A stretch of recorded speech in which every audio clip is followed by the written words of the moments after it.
Hello everyone, welcome to knowledge account. দেখো, আমরা 3000 one liner GK in Bengali যেটা start করেছিলাম লুসেন্ট জিকে থেকে, তার অলরেডি ফার্স্ট পার্টটা তোমাদেরকে আমি দিয়ে দিয়েছি। আজকে আমি তোমাদের সেকেন্ড পার্টটা করাবো। তো ফার্স্ট পার্টে 500টা প্রশ্ন ছিল, তোমাদের অনেকে রিকোয়েস্ট ছিল যে এতগুলো প্রশ্ন একসাথে না করার, যার জন্য আমি এই পার্টে কি করেছি 250টা প্রশ্ন রেখেছি, অর্থাৎ আমরা আজকে 501 থেকে 750টা প্রশ্ন দেখব। কিন্তু তার আগে আমি তোমাদের কয়েকটা প্রশ্ন, তোমরা যেগুলো আগের পার্টের কমেন্টে আমাকে করেছিলে, সেগুলো আমি একটু উত্তর দিয়ে দিতে চাই। যেমন ধরো, তোমরা পিডিএফের কথা বলেছো। দেখো, আমি পিডিএফটা তোমাদেরকে দেবো বলেছি, পুরোটা কমপ্লিট হয়ে যাওয়ার পরে আমাকে দিতে হবে। তার কারণ আছে। তার কারণ হচ্ছে, আমি এগুলো যে তোমাদেরকে করেছি পুরোটাই তোমাদের সামনে করছি একদম। এবং দেখো, কিছু কিছু জায়গায় একটু তোমাদের কনফিউশন হচ্ছে, বা আমাদেরও লেখার এখানে কিছু কিছু সিলি মিস্টেক রয়েছে, সেইগুলো চেক করতে করতে আমি ফাইনালি তোমাদেরকে দেবো, যাতে পিডিএফে কোনো প্রবলেম না থাকে।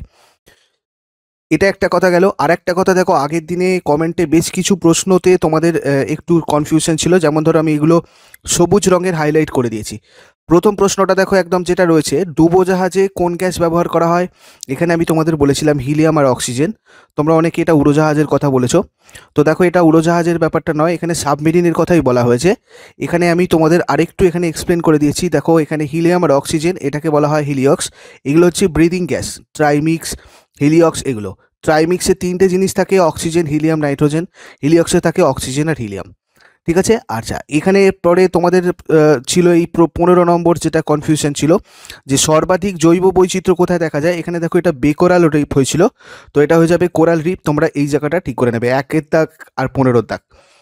এরপরে দেখো, আরও দুটো একটা প্রবলেম ছিল। যেমন ধরো, এইখানে একটা আমি তোমাদেরকে এই জায়গাটা কারেকশন করেছি। সেটা হচ্ছে বেশি, সবথেকে বেশি কোস্টাল লাইন যেটা, সেটা হচ্ছে গুজরাটে রয়েছে, এবং সবথেকে কম রয়েছে গোয়ার। তোমরা এই জায়গাটা কিন্তু ঠিক করে নেবে, ঠিক আছে। আচ্ছা, আর একটা প্রবলেম ছিল, যেখানে আমি তোমাদের বলে দিচ্ছি। দেখো, 181 নম্বরটা ছিল কি, মানব চোখের কোথায় বস্তুর প্রতিবিম্ব সৃষ্টি হয়? এখানে আমার উত্তর ছিল কর্নিয়া। তোমরা অনেকে বলেছো এটা কর্নিয়া হবে না। দেখো, এটা মানব চোখের কর্নিয়াতেই বস্তুর প্রতিবিম্ব সৃষ্টি হয়। সো এইটা ঠিক আছে, এটাতে কোনো ভুল নেই 181 নম্বরটায়। 289 নম্বরের একটা প্রশ্ন ছিল, নিউটনের দ্বিতীয় গতিসূত্র থেকে জানা যায় কোনো বস্তুতে বল প্রযুক্ত হলে ত্বরণ বন্ধনের সৃষ্টি হবে। তো দেখো, এখানে অ্যাকচুয়ালি এই ফর্মুলাটা হচ্ছে P=mf। এই P=mf, অর্থাৎ আমরা এখান থেকে তিনটে জিনিসই জানতে পারি। এখানে বল, এখানে ভর, এবং এখানে কি, এটা ত্বরণ বা মন্দন, এফ মানে। তো আমাদের এগুলো যে কোনো জিনিসই হতে পারে। তো এখানের মধ্যে থেকে শুধু ত্বরণ মন্দনের সৃষ্টি হবে, এটা ভুল নয়। আমরা এখানে তিনটে জিনিসই জানতে পারবো। তাহলে 289 প্রশ্নটা তোমাদের আশা করি পরিষ্কার হয়েছে। যদি এরপরেও কোনো সমস্যা থাকে, তোমরা আমাকে অবশ্যই কমেন্ট বক্সে জানাবে, আমি তোমাদেরকে বলে দেবো।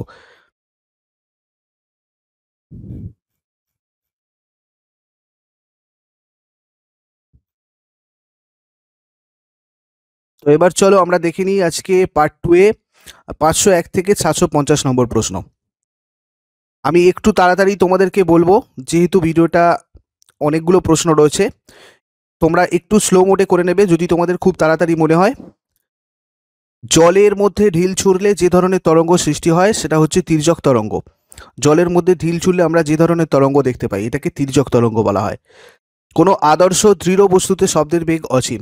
দেখো, আমি আজকে বেশ কিছু প্রশ্ন রেখেছি ফিজিক্যাল সায়েন্স থেকে, এবং তার সাথে সাথে আমাদের শেষকালে ইন্ডিয়ান কনস্টিটিউশনের কিছু প্রশ্ন দেখতে পাবে এই 250টা প্রশ্নের মধ্যে। আর খুব অল্প সংখ্যক বায়োলজি এবং এনভায়রনমেন্টাল সায়েন্স আছে। দেখো, 503 নম্বর প্রশ্ন যেটা রয়েছে, তরঙ্গের কোন বৈশিষ্ট্যের সাহায্যে তির্যক তরঙ্গ এবং অনুদৈর্ঘ্য তরঙ্গকে আলাদা করা যায়? তো এটা প্রতিসরণ বৈশিষ্ট্যের সাহায্যে তির্যক তরঙ্গ আর অনুদৈর্ঘ্য তরঙ্গকে আমরা আলাদা করতে পারি। বিভিন্ন নক্ষত্রে এবং সূর্য, এখানে সূর্যে হবে কথাটা, বিভিন্ন নক্ষত্রে এবং সূর্যে অনবরত বিস্ফোরণের শব্দ ভূপৃষ্ঠ থেকে। দেখো, এই জায়গাগুলো আমি যেহেতু তোমাদেরকে কারেকশন করব, যার জন্য পিডিএফটা তোমাদের দিতে পারছি না। এই জিনিসটা তোমাদেরকে একটু বুঝতে হবে। আমি পুরোটা কমপ্লিট করার পরে তোমাদেরকে পিডিএফটা দেবো। অনবরত বিস্ফোরণের ফলে শব্দ ভূপৃষ্ঠ থেকে শুনতে না পাওয়ার কারণটা হচ্ছে শূন্য মাধ্যমের উপস্থিতি। অর্থাৎ ভ্যাকিউমের মধ্যে দিয়ে শব্দ কিন্তু যেতে পারে না। শব্দ একটা জায়গা থেকে আরেকটা জায়গায় যেতে পারার জন্য মিনিমাম একটা মিডিয়ামের দরকার হয়, মিনিমাম একটা মাধ্যমের দরকার হয়। এবং এর সাথে সাথে আরেকটা জিনিসও তোমাদেরকে আমি বলে দিই, এটাও প্রচুর আসে এক্সামে, যেটা হচ্ছে শব্দ সবসময় কঠিনের মধ্যে থেকে শব্দের গতিবেগটা কঠিনে সব থেকে বেশি, তারপরে তরলে, তারপরে হচ্ছে গ্যাসে। এরপরে দেখো, এই জিনিসটা অনেকবার এসেছে বিভিন্ন এক্সামে, সিপিএস কি? তো সিপিএস হচ্ছে কম্পাঙ্কের একক, এটা আমরা শব্দ থেকে পড়ছি। আচ্ছা, চিকিৎসকরা যে স্টেথোস্কোপ ব্যবহার করেন, এটা শব্দ তরঙ্গের কোন ধর্মের ভিত্তিতে প্রস্তুত করা হয়? শব্দ তরঙ্গের প্রতিফলন ধর্মটাকে কাজে লাগিয়ে স্টেথোস্কোপ প্রস্তুত করা হয়। কাঠের গুঁড়ির মধ্যে ধীরে ধীরে যদি আস্তে আস্তে করাত চালানো হয় তাহলে খুব গম্ভীর আওয়াজ শোনা যায়, অথচ করাত জোরে চালালে তীক্ষ্ণ শব্দ শোনা যায়। তো শব্দ তরঙ্গের কোন বৈশিষ্ট্যের কারণে এটা হয়?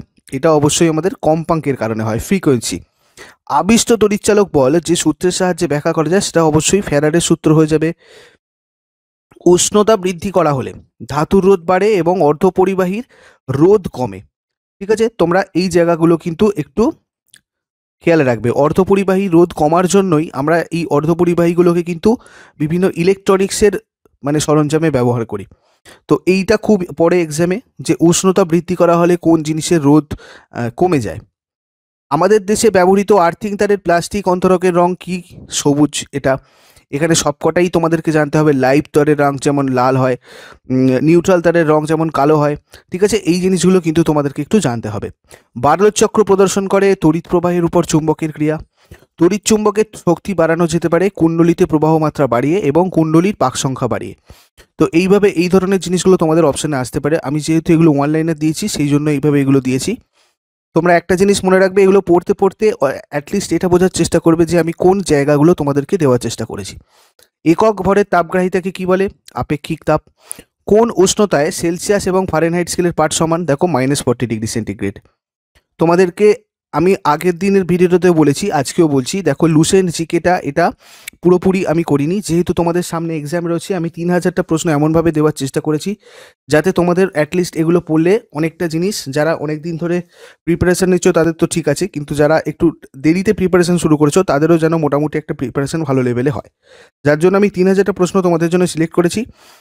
তবে যে কোনো কম্পিটিটিভ এক্সামের জন্য লুসেন্ট বইটা খুব গুরুত্বপূর্ণ। তোমরা এটা অফলাইন অনলাইন সব জায়গাতেই অ্যাভেলেবেল। তোমরা যদি পারো এটা কিন্তু কালেক্ট করে অবশ্যই নিজেদের কাছে রেখে দেবে যখন তোমরা কম্পিটিটিভ এক্সামের জন্য স্টাডি করছো। কোন উষ্ণতায় সেলসিয়াস স্কেলে যা পাঠ হয় ফারেনহাইট স্কেলে তার দ্বিগুণ হবে? দেখো এখানে -40°C বললাম আগের প্রশ্নটা, বা এখানে ধরো 160°C যেটা বলছি, এই দুটোই কিন্তু খুব ইম্পর্টেন্ট এবং এগুলো আমি তোমাদের আগের দিনও বলেছি। দেখো ফিজিক্স প্লেলিস্ট যেটা রয়েছে, ফিজিক্স ম্যাথ, সেখানে আমি বলে দিয়েছি এবং আমি তোমাদেরকে তাপ নিয়েও একটা চ্যাপ্টার করিয়েছি। তোমরা সব থেকে বেটার হবে একবার টেলিগ্রাম চ্যানেলে জয়েন করো। আমি টেলিগ্রাম চ্যানেলে তোমাদের এগুলো সবকটা শেয়ার করে দিচ্ছি। সবকটা যে কটা সায়েন্সের ভিডিও আমি তোমাদের সেপারেটলি চ্যাপ্টার ওয়াইজ করিয়ে দিয়েছিলাম। তোমরা যারা যারা নতুন তারা জানো না, আমি একদম প্রথমের দিকে কিন্তু যখন এই চ্যানেল স্টার্ট হয়েছিল আমি তোমাদের অনেক ভিডিও এরকম সেপারেটলি করেছিলাম। তো সেগুলো আমি তোমাদের লিঙ্কটা শেয়ার করে দিচ্ছি টেলিগ্রাম চ্যানেলে। তোমরা টেলিগ্রাম চ্যানেল থেকে গিয়ে একবার ভিডিওগুলো দেখে নেবে। এসআই পদ্ধতিতে জলসমের একক কেজি। সিজিএস পদ্ধতিতে তাপগ্রাহিতার একক ক্যালোরি/°C। ক্যালোরি বলতে নির্দিষ্ট পরিমাণ তাপকে বোঝায়। সুবেদী থার্মোমিটারের পারদকুণ্ডের আকৃতি হচ্ছে বেলনাকৃতি। সুবেদী থার্মোমিটারে ব্যবহৃত তরলের তাপগ্রাহিতা সাধারণত নিম্নমানের হয়। কোনো দিনের বায়ুচাপ প্রমাণ বায়ুচাপ অপেক্ষা কম না বেশি সে সম্পর্কে ধারণা পাওয়া যায় ব্যারোমিটারের সাহায্যে। আমরা জানি ব্যারোমিটারের সাহায্যে বায়ুর চাপ মাপা হয়। বায়ুর গতিবেগ কিসের সাহায্যে মাপা হয়, এইগুলো কিন্তু এক্সামে প্রচুর আসে। তোমরা এটা আমাকে কমেন্ট বক্সে জানাও দেখি। উষ্ণতার এসআই একক কি? উষ্ণতার এসআই একক হচ্ছে কেলভিন। দুটি সমভরের লোহার গোলকের মধ্যে একটি নিরেট, একটা নিরেট আছে আর আরেকটা ফাঁপা আছে। এবার দুটোকে সমপরিমাণ তাপ দেওয়া হচ্ছে, তাহলে কোনটির তাপমাত্রা বেশি হবে? উভয় গোলকের সমান হবে। H=mHT। H=mHT, অর্থাৎ H মানে এখানে তাপ, M মানে হচ্ছে ভর, S মানে আপেক্ষিক তাপ এবং T মানে টেম্পারেচার।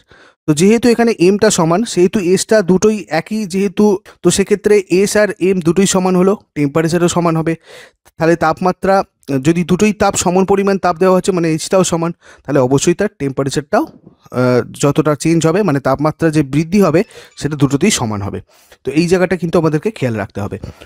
এইগুলো আমি তোমাদেরকে ফিজিক্স ম্যাথের যে প্রথম যে ভিডিওটা রয়েছে ওখানে দেখো সবকটা ফর্মুলা প্রথমে আলোচনা করেছিলাম, যাতে তোমাদের পুরো ব্যাপার তোমাদের আয়ত্তের মধ্যে চলে আসে। তো তোমরা ফিজিক্স ম্যাথের প্লেলিস্টটা অবশ্যই দেখবে এবং সেখানেও দেখো, দেখে তোমাদের যেগুলো সমস্যা হবে আমাকে অবশ্যই কমেন্ট করে জানাও। আমি তোমাদেরকে সেরকম হলে আবার ফিজিক্সের ম্যাথের দু একটা ভিডিও বানিয়ে দেবো, তাহলে তোমাদের ফিজিক্স ম্যাথ নিয়ে কোনো প্রবলেম আর থাকবে না। সমুদ্র তীরবর্তী অঞ্চলে সমুদ্রবায়ু এবং স্থলবায়ু সৃষ্টির কারণ কি? সমুদ্র জলের আপেক্ষিক তাপ বালির আপেক্ষিক তাপ অপেক্ষা বেশি। দুটি সমভরের ভিন্ন ধাতব খণ্ডকে সমপরিমাণ তাপ প্রদান করলে কার তাপমাত্রা বেশি হবে? প্রথম ধাতুর আপেক্ষিক তাপ 0.12 এবং দ্বিতীয় পদার্থটার আপেক্ষিক তাপ 0.09 দেওয়া আছে, তাহলে অবশ্যই দ্বিতীয়টার হবে। ঠিক একই রকমভাবে আগের ফর্মুলা যদি আমরা দেখি H=mHT, তাহলে দেখো এখানে আমাদের টি এর কথা জানা হচ্ছে, তাহলে H=H/ms হয়। এবার এম যেহেতু দুটোই সমান, তাহলে দুটো এমটা বাদ গেল, তাহলে আমাদের থাকছে কি H/s। তাহলে এসটা যেহেতু নিচে থাকছে, মানে আপেক্ষিক তাপটা একটা ভগ্নাংশের নিচে থাকছে, তাহলে ভগ্নাংশের নিচে যে জিনিসটা কম থাকে তাহলে পুরোটার ভ্যালুটা কি হয়, বেশি হয়। তাহলে যেটার কম সেই জন্য সেটার বেশি হচ্ছে, দ্বিতীয়টার আপেক্ষিক তাপ কম বলে, এসটা কম বলে আমাদের দ্বিতীয়টার তাপমাত্রাটা হচ্ছে বেশি। এবার দেখো 526 নম্বরের যে প্রশ্নটা, 1 ডিগ্রি সেন্টিগ্রেড এবং 1 ডিগ্রি ফারেনহাইট মধ্যে তাপমাত্রার মান কোনটাতে বেশি হবে? তো অবশ্যই 1 ডিগ্রি হবে, কেননা দেখো 1 ডিগ্রি মানে হচ্ছে 33.8 ডিগ্রি ফারেনহাইট। এরপরে যেটা দেখবো, দেখো এসআই পদ্ধতিতে তাপের একক কি, জুল। সেলসিয়াস স্কেলের এক ক্ষুদ্রতম ঘর সমান কি হবে, 9/5 ডিগ্রি ফারেনহাইট। এরপর দেখো সেক দেওয়ার বোতলে জল ব্যবহারের প্রধান কারণ কি, জলের আপেক্ষিক তাপ সর্বাধিক বলে। এই ধরনের আরও এক্সাম্পল আমি তোমাদের তাপের চ্যাপ্টারটাতে দিয়েছি। সো টেলিগ্রাম চ্যানেলটাতে অবশ্যই জয়েন করো, আমি ওখানে এক্ষুনি তোমাদেরকে শেয়ার করে দিচ্ছি ভিডিওগুলো। 27 ডিগ্রি সেন্টিগ্রেড এবং 300 কেলভিন তাপমাত্রার মধ্যে কোনটির মান বেশি? অবশ্যই দুটোর মান সমান। এখানে আমরা সেন্টিগ্রেড আর কেলভিনের যে সম্পর্কটা সেই জায়গাটা দেখব। থার্মোমিটারের তরল হিসাবে পারদ ব্যবহার করা হয় কেন? পারদের তাপগ্রাহিতা উচ্চমানের হয় বলে। পাশাপাশি দুটি ওভেনে একই উপাদান নির্মিত সমায়তনের দুটো পাত্রে 1 লিটার দুধ এবং 1 লিটার জল রাখা আছে, তাহলে কোনটি আগে ফুটতে শুরু করবে? দুধ। এর কারণটা কি তোমরা যদি জানো আমাকে কমেন্ট বক্সে জানাও। আমি এর কারণটা তোমাদেরকে তাপের চ্যাপ্টারে আলোচনা করেছি, ঠিক আগেরটা যেটা বললাম ঠিক তার কাছাকাছি। দেখি তোমরা আমাকে কমেন্ট বক্সে জানাও, দেখি কারা কারা ভিডিওগুলো দেখেছো। 30 ডিগ্রি সেন্টিগ্রেড এর 50 গ্রাম জলের স্ফোটনাকে পৌঁছতে প্রয়োজনীয় তাপ, দেখো এইটাও এক। আমরা এগুলো কিন্তু সবকটা ওই একই ফর্মুলা ইউজ করে করতে পারবো। দেখো এখানে দুটি সমভরের কিন্তু ভিন্ন আপেক্ষিক তাপ বিশিষ্ট ধাতব খণ্ডের তাপমাত্রা 100 ডিগ্রি সেন্টিগ্রেড থেকে 0 ডিগ্রি সেন্টিগ্রেডে হ্রাস করলে কার ক্ষেত্রে তাপ বর্জনের হার বেশি হবে? ঠিক একই ব্যাপার, যার আপেক্ষিক তাপ বেশি তার হবে। ফারেনহাইট স্কেলে পরম শূন্যের মান কত? -459.4 ডিগ্রি ফারেনহাইট। খুব গুরুত্বপূর্ণ একটা প্রশ্ন, এক্সামে আসার চান্স রয়েছে। কোন উষ্ণতায় ফারেনহাইট স্কেলের পাঠ সেলসিয়াস স্কেলের পাঠের 5 গুণ হবে? এটা আমাদের ক্যালকুলেশন করে দেখতে হবে ফারেনহাইট আর সেলসিয়াসের সম্পর্ক দিয়ে। এবার এই সম্পর্কগুলো কিন্তু আমি তোমাদের ম্যাথের ভিডিওতে আলোচনা করেছি। যে তরলের আপেক্ষিক তাপ সবচেয়ে বেশি সেটা হলো জল। দুটি ভিন্ন বস্তু, তোমাদের যে প্রশ্নগুলো নিয়ে সমস্যা হবে তোমরা আমাকে দাগ নম্বর দিয়ে একটু কমেন্ট বক্সে ভালো করে জানিয়ে দেবে, আমি তোমাদের সেগুলো নিয়ে ভালো করে আবার কিন্তু সলিউশন দিয়ে দেবো, ঠিক আছে? দুটি ভিন্ন বস্তু তাপীয় সমঅবস্থায় আছে, এর অর্থ কি? এর অর্থ হচ্ছে উভয়ের তাপমাত্রা অভিন্ন, মানে এক। আচ্ছা, তাপমাত্রার নিম্নোক্ত কোন স্কেলে তাপমাত্রার মান কখনোই ঋণাত্মক হবে না? কেলভিন স্কেলে। কোনো তাপমাত্রায় কেলভিন এবং ফারেনহাইট স্কেল প্রদর্শিত পাঠ অভিন্ন হবে। দেখো 574.25 ডিগ্রি সেন্টিগ্রেডে কেলভিন এবং ফারেনহাইট স্কেলের প্রদর্শিত পাঠ একই হবে। এইটা খুব ইম্পর্টেন্ট, মনে রাখবে ভালো করে। কোনো এক রাতের তাপমাত্রা ফারেনহাইট স্কেলে 52 ডিগ্রি যদি হয়, তাহলে সেলসিয়াস এবং কেলভিন স্কেলে তাপমাত্রা কত ছিল? তো এটাও আমাদের ক্যালকুলেশন করে নিতে হবে সেলসিয়াস আর ফারেনহাইটের ফর্মুলা দিয়ে। যে থার্মোমিটার অতি সামান্য তাপমাত্রার পার্থক্য মাপতে পারে তাকে কি ধরনের থার্মোমিটার বলা হয়? তাকে সুবিধি থার্মোমিটার বলা হবে। ডাক্তারি থার্মোমিটারের অংশাঙ্কন করা হয় ফারেনহাইট স্কেলে সবসময়। কোনো বস্তুর আপেক্ষিক তাপ হলো সেই বস্তুর তাপগ্রাহিতা বাই সেই বস্তুর ভর। একটি ধাতব গোলককে যদি উত্তপ্ত করা হয় তাহলে সেই গোলকের কোন রাশিটার আনুপাতিক বৃদ্ধি সব থেকে বেশি হবে? তো দেখো এখানেও আমাদের আপেক্ষিক গুরুত্ব। তো এগুলো তোমরা একবার তাপ চ্যাপ্টারটা দেখে নাও, তোমাদের পুরো ক্লিয়ার হয়ে যাবে। সূর্যের তাপমাত্রা পরিমাপের জন্য ব্যবহার করা হয় পাইরোমিটার। থার্মোস্ট্যাটের অন্তর্গত ধাতু দুটির মধ্যে কোন বিষয়টি অবশ্যই ভিন্ন হওয়া উচিত? দেখো দৈর্ঘ্য প্রসারণ গুণাঙ্কটা অবশ্যই ভিন্ন হওয়া উচিত। একটি সুবেদী থার্মোমিটারের কৈশিক নলের প্রস্থচ্ছেদ সরু এবং সুষম হয়। 10 ডিগ্রি ফারেনহাইট এবং 10 ডিগ্রি সেন্টিগ্রেড তাপমাত্রা দুটির মধ্যে কোনটির মান কম? 10 ডিগ্রি ফারেনহাইটের মান কিন্তু কম। 1 জুল সমান কত ক্যালোরি? 0.24 ক্যালোরি। মানবদেহের স্বাভাবিক উষ্ণতা কত? 98.4 ডিগ্রি ফারেনহাইট। এসআইতে তাপের যান্ত্রিক তুল্যাঙ্কের মান কত? 1। কোনো বস্তু এবং কিছু পরিমাণ জল যদি একই তাপমাত্রা বৃদ্ধির জন্য একই পরিমাণ তাপ গ্রহণ করে তবে জলের ওই পরিমাণকে কি বলা হয়? বস্তুর জলসম বলা হয়। একটি কাঠের ব্লক আর একটি ধাতব ব্লক, একটি কাঠের ব্লক এবং একটি ধাতব ব্লক কোনো সাধারণ উষ্ণতায় থাকলে ওদের স্পর্শ করলে সমান শীতল বা উষ্ণ বলে মনে হবে। দেখো এইটা কি কারণে, দুটি তাপমাত্রায় যদি স্পর্শকারী হাতের উষ্ণতা সমান হয় তখন সেটা সমান শীতল বা উষ্ণ বলে মনে হবে। তেজস্ক্রিয় অবক্ষয়ের শেষে পাওয়া যাবে কি? সীসা, লেড। চলো লেডের পারমাণবিক ক্রমাঙ্ক এটা আমাকে কমেন্ট বক্সে জানাও দেখি। নিউক্লিয় রিয়াক্টরে নিয়ন্ত্রক দণ্ড রূপে ব্যবহার করা হয় ভারী জল বা D2O। সূর্য যে পদ্ধতিতে শক্তি উৎপন্ন হয়, মানে সূর্যতে যে পদ্ধতিতে শক্তি উৎপন্ন হয়, এখানে সূর্যে হবে, সূর্যে যে পদ্ধতিতে শক্তি উৎপন্ন হয় সেটাকে কি বলে? সেটা হচ্ছে নিউক্লিয় ফিউশন। বায়ুকে সব থেকে বেশি আয়নিত করে আলফা কণা। ডায়োডকে ভাল্ব বলা হয় কেন? ডায়োডটা কেবল একটি দিকে তড়িৎ প্রবাহ প্রেরণ করতে পারে। প্রাণীদেহের হাড়ের ছবি কোন বিকিরণের সাহায্যে নিখুঁতভাবে তোলা যায়? এক্স রশ্মি, যেটা রন্টজেন আবিষ্কার করেছিল। মোক্ষণ নলের ভিতরে প্রতিপ্রবাহ সৃষ্টি হয় যখন নলের ভিতর বায়ুচাপ থাকে। এইটাও খুব গুরুত্বপূর্ণ এবং এটা এক্সামে প্রচুরবার আসে। ঠিক আছে, 10⁻⁴ মিলিমিটার পারস্তম্ভের চাপ। আলোক শক্তিকে তড়িৎ শক্তিতে রূপান্তরিত করে আলোক তড়িৎ কোষ। একটি বায়ুশূন্য ডায়োডকে ভাল্ব বলার কারণ হচ্ছে, এটা সেম প্রশ্ন, এটা একই দিকে তড়িৎ প্রবাহকে যেতে দেয়। স্পেস চার্জের কণা, দেখো এটা ইলেকট্রনিক্সের একটা প্রশ্ন। ইলেকট্রন এক্ষেত্রে আমাদের অ্যান্সার হবে। তোমরা এগুলো যে কোনো মাধ্যমিকের বই শেষের দিকে পাবে, মানে অর্ধপরিবাহী এবং ইলেকট্রনিক্স বলে যে চ্যাপ্টারটা আছে সেখান থেকে এগুলো পাবে। স্পেস চার্জ, এটা কিন্তু আগেরবারে একটা প্রশ্ন এসেছিল রেলওয়ে গ্রুপ ডিতে। ক্যাথোড রশ্মি যে আহিত কণার স্রোত, তার আধান ইলেকট্রনের আধানের অনুরূপ। কোনো ধাতব বস্তুকে উত্তপ্ত করলে বেরিয়ে আসে কোনটা? ইলেকট্রন বেরিয়ে আসে। প্লাঙ্ক ধ্রুবকের মাত্রা কোন মাত্রার সমান? দেখো এটা শক্তির মাত্রা, প্লাঙ্ক ধ্রুবকের মাত্রার সমান। তেজস্ক্রিয় খনিজে উপস্থিত থাকে কি? হিলিয়াম। তেজস্ক্রিয়তা পরিমাপের এসআই একক হচ্ছে বেকারেল। ঠিক আছে, আর সিজিএস একক কি তোমরা আমাকে কমেন্ট বক্সে জানাও। হালকা পরমাণু যুক্ত হয়ে ভারী পরমাণু গঠন প্রক্রিয়াটা নিউক্লিয় সংযোজন। বায়ু বা শূন্য মাধ্যমে এক্স রশ্মির গতিবেগ কোনোভাবেই পরিবর্তন করা যায় না বা পরিবর্তিত হয় না। মানে হচ্ছে সূর্যের অভ্যন্তরে বিপুল শক্তির উৎস, এটাও নিউক্লিয় সংযোজন, একই ব্যাপার। আচ্ছা, পরমাণু বোমা তৈরি হয়েও নিউক্লিয় সংযোজন। এক্স রশ্মির শক্তি কোন রাশির উপর নির্ভরশীল? তরঙ্গ দৈর্ঘ্যের উপর। আলফা কণা আর বিটা কণার আধানের অনুপাত 2:1। বেশি ক্ষতিকারক বর্জ্য পদার্থকে অপেক্ষাকৃত কম ক্ষতিকারক বর্জ্য পদার্থে পরিণত করাকে বলা হয় ট্রান্সমিউটেশন। বিটা রশ্মি যে কণা দ্বারা গঠিত তার প্রকৃতি হলো ঋণাত্মক। কোনো তেজস্ক্রিয় বিঘটন ততক্ষণ চলতে থাকে যতক্ষণ না তেজস্ক্রিয় মৌলটা সুস্থির সীসা বা তার সমস্থানিকে রূপান্তরিত হয়। উত্তপ্ত ক্যাথোড রশ্মি নল কোন নীতির উপর ভিত্তি করে তৈরি? দেখো এটা তাপীয় আয়ন নিঃসরণ হয়ে যাবে। ইলেকট্রন ভোল্ট যে রাশির একক, সেটা হলো শক্তি।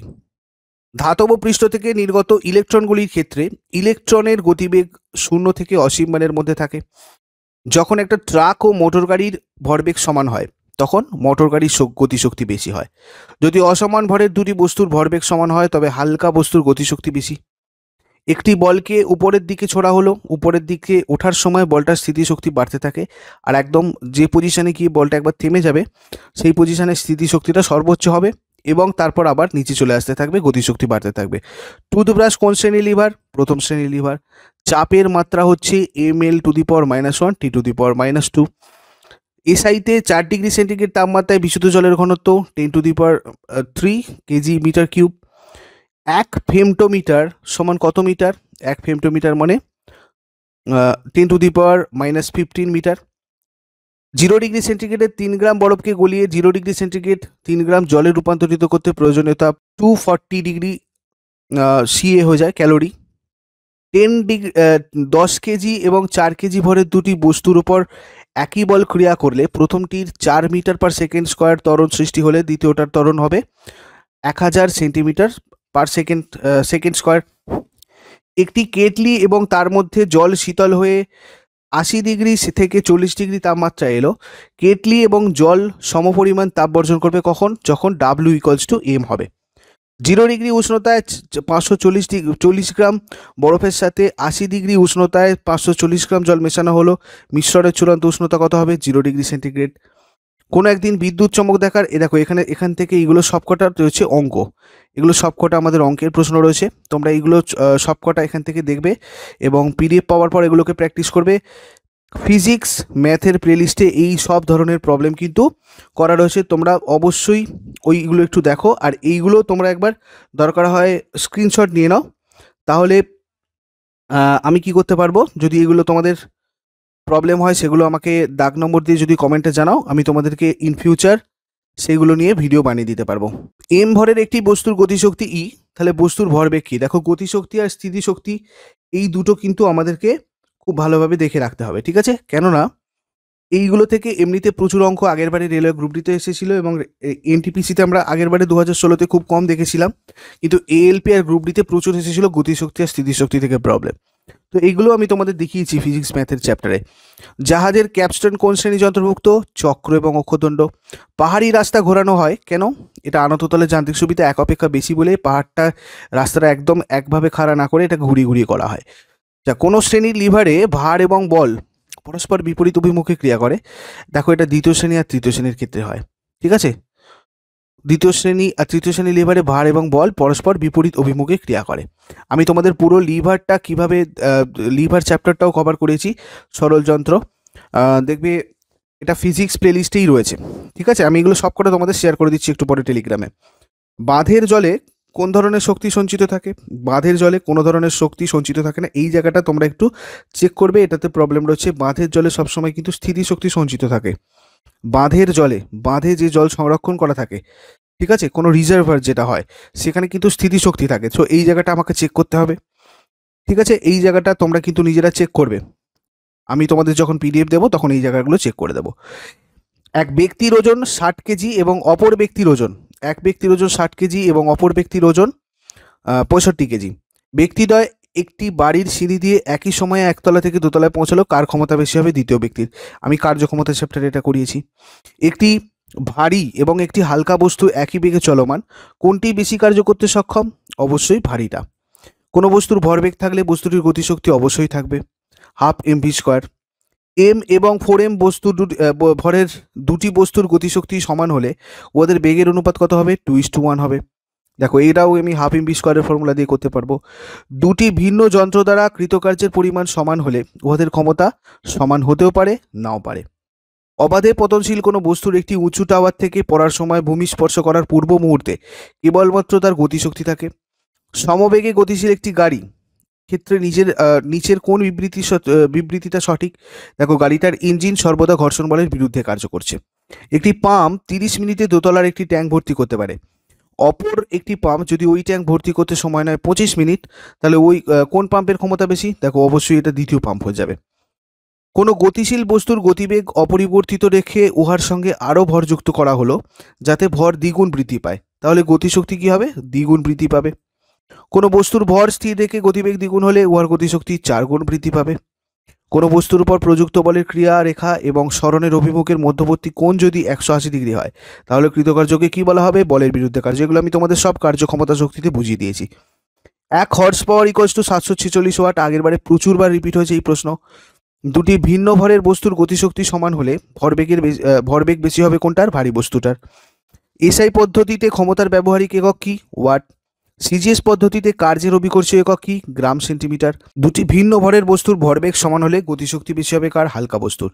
তো এই দুটো প্রশ্ন তোমরা একটু ভালো করে দেখবে, এই দুটো প্রশ্ন যেন কোনো কনফিউশন না হয়, এগুলো আমরা হাফ এমভি স্কোয়ার ফর্মুলা দিয়ে ইজিলি এগুলোকে এক্সপ্লেন করতে পারি। কোনো গতিশীল বস্তুর ক্ষমতা পরিমাপ করা যায় বল ও বেগের গুণফলের দ্বারা। দুটি ভেক্টর রাশির গুণফল স্কেলার রাশি, এরূপ একটা রাশির উদাহরণ এটা আমি খালি জাস্ট দিয়েছি ভরবেগ। ভারতে এবারে দেখো, আমরা কিছু ইন্ডিয়ান কনস্টিটিউশনের প্রশ্ন এখানে দেখে নেব।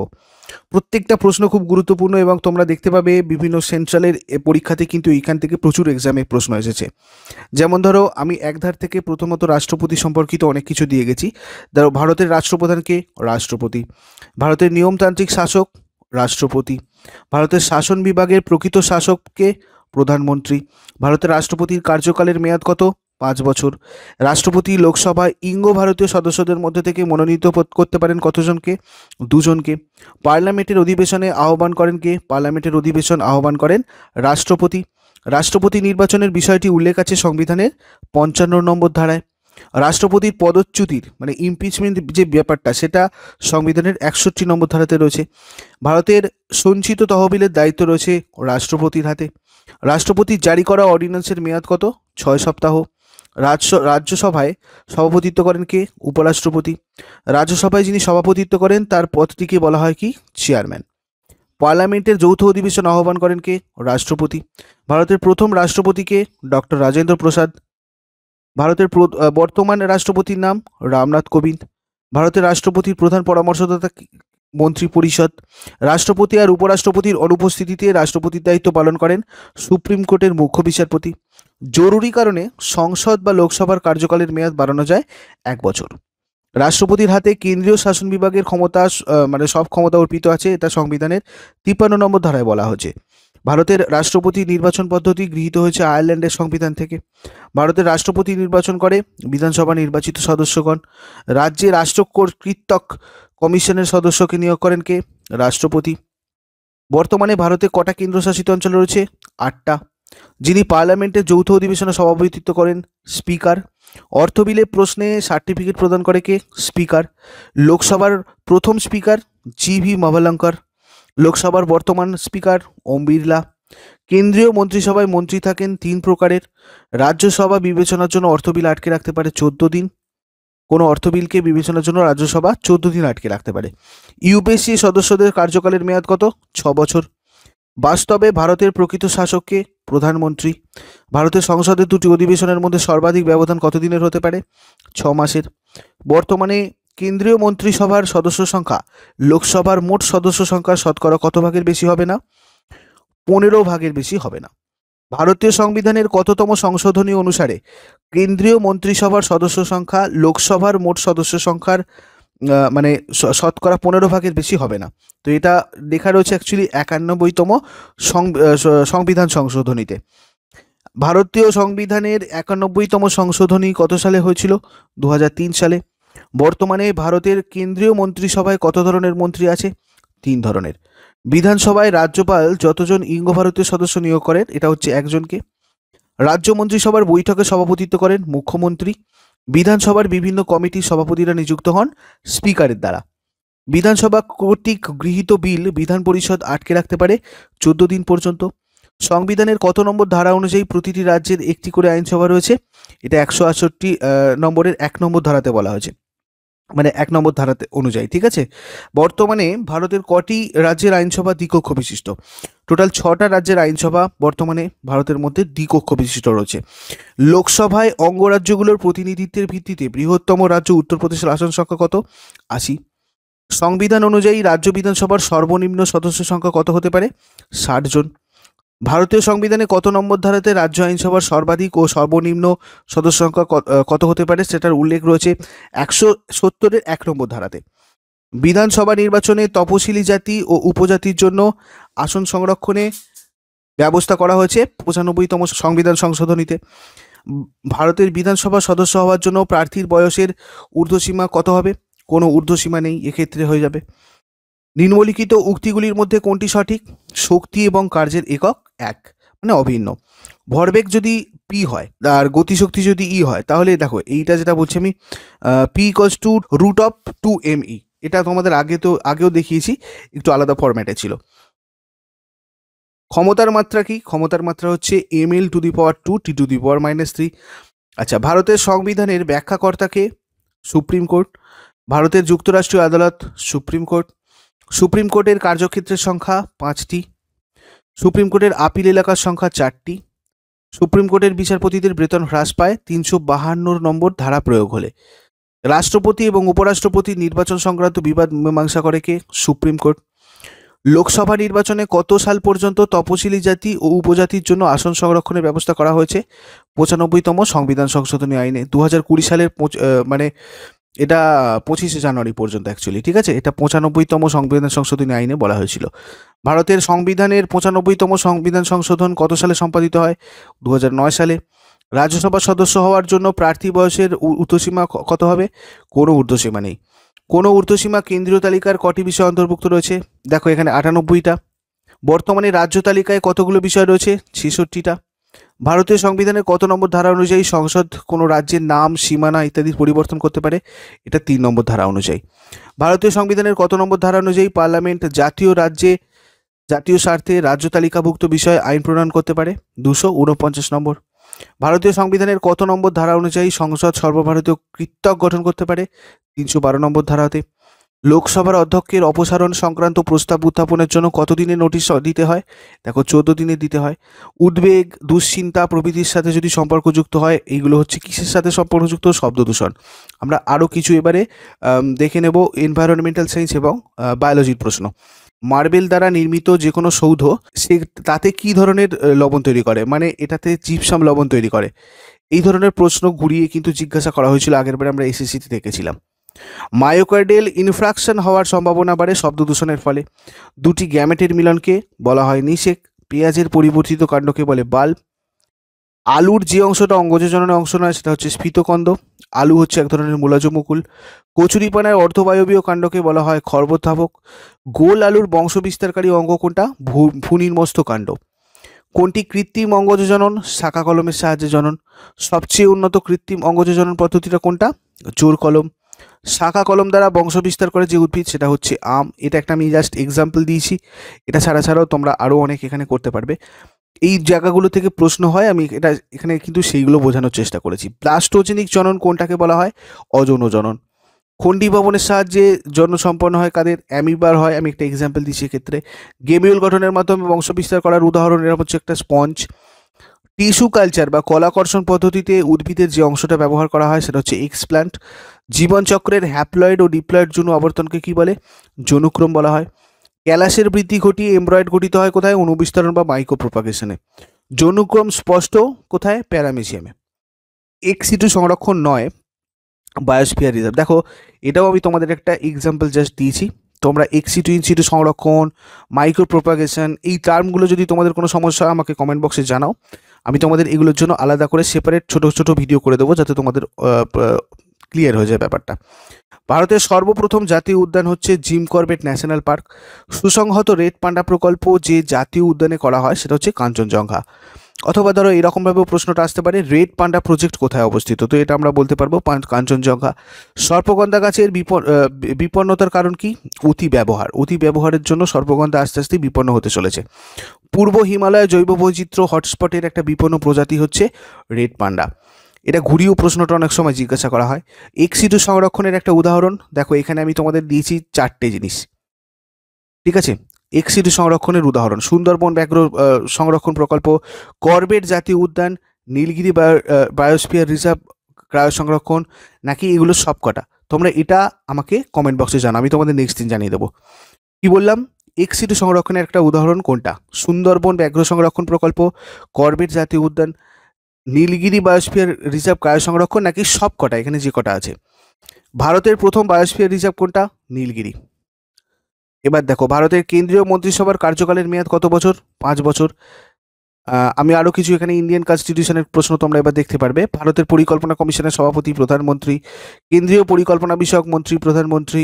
ভারতের প্রধানমন্ত্রীকে নিযুক্ত করেন রাষ্ট্রপতি। সাধারণভাবে প্রধানমন্ত্রীর কার্যকালের মেয়াদ 5 বছর।